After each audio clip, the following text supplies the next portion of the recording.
Friends, పిస్తాంత్రోఫోబియా అనే పేరు ఎప్పుడైనా విన్నారా? చాలా కొద్ది మంది మాత్రమే విని ఉండొచ్చు, కానీ ఇది చాలా మందిలో ఉండేటటువంటి ఒక ఫోబియా.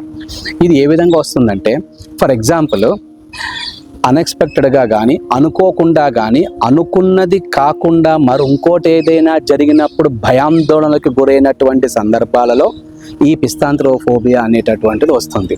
ఫర్ ఎగ్జాంపుల్, న్యాచురల్గా జరగాల్సినటువంటి శృంగారం కంటే అన్యాచురల్గా శృంగారం జరిగినప్పుడు, లేదా భయపెట్టి బాధపెట్టి జరిగినటువంటి శృంగారం జరిగినప్పుడు, మరికొన్ని సందర్భాల్లో చిన్నప్పుడే ఎవరైనా అత్యాచారానికి పాల్పడినప్పుడు భయపడిపోయినటువంటి ఆడపిల్లలకు, అంతేకాకుండా పెళ్లికి ముందే ఎవరితో అయినా ఫిజికల్ రిలేషన్లో ఉండి అప్పుడు చాలా బాధలు పడితే పెళ్ళైన తర్వాత కూడా నాకు ఇలానే ఉంటుందేమో అనేటటువంటి భయము, ఇదే కాకుండా ఇప్పటి వరకు అసలు నేను శృంగారంలోనే పాల్గొనలేదు అనేటటువంటి భయం, అదొక ఫోబియా.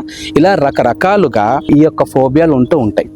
ఈ ఫోబియాలో మీరు మెంటల్గాను అదేవిధంగా ఫిజికల్గా కూడా బాధపడి ఉన్నటువంటి వ్యక్తి అయి ఉంటారు.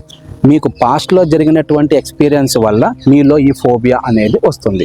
ఈ ఫోబియాలో ముఖ్యంగా ప్రతిసారి ఇంతకు ముందు జరిగిందే మళ్ళీ జరుగుతుంది, ఇంతకు ముందు జరిగిందే మళ్ళీ జరుగుతుంది. మీలో మీరు ఊహించుకుంటూ, అనుమాన పడిపోతూ, అనుమానించుకుంటూ చిన్నదాన్ని పెద్దదిగా చేసుకుంటూ ఉంటారు.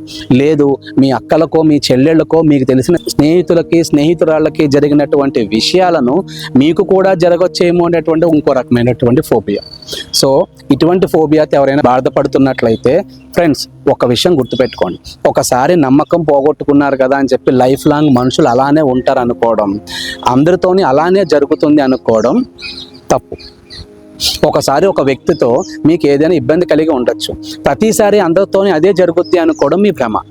దాంట్లో మంచి వాళ్ళు ఉంటారు, అర్థం చేసుకునే వాళ్ళు ఉంటారు, అర్థం చేసుకుని మీకు నచ్చినట్లుగా ప్రవర్తించే వాళ్ళు కూడా ఉంటారు.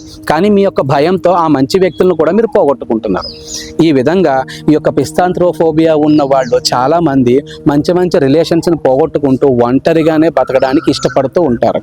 ఇలా మీలో ఎవరైనా ఉన్నట్లయితే, అదేవిధంగా మీకు ఇది ఉందన్న విషయమే మీకు తెలియకపోవచ్చు. మీ ఫ్రెండ్స్ ఎవరైనా చెప్తూ ఉంటారు, ఎందుకురా ప్రతిసారి మీరు ఇలానే అనుకుంటావు, నువ్వు అలానే జరుగుతుందని ఎందుకు అనుకుంటావు అని చెప్పి మీకు చెప్తూ ఉంటాను. Just take it in the positive way and come out of this ట్రాన్స్. ఓకేనా మై డియర్ ఫ్రెండ్స్?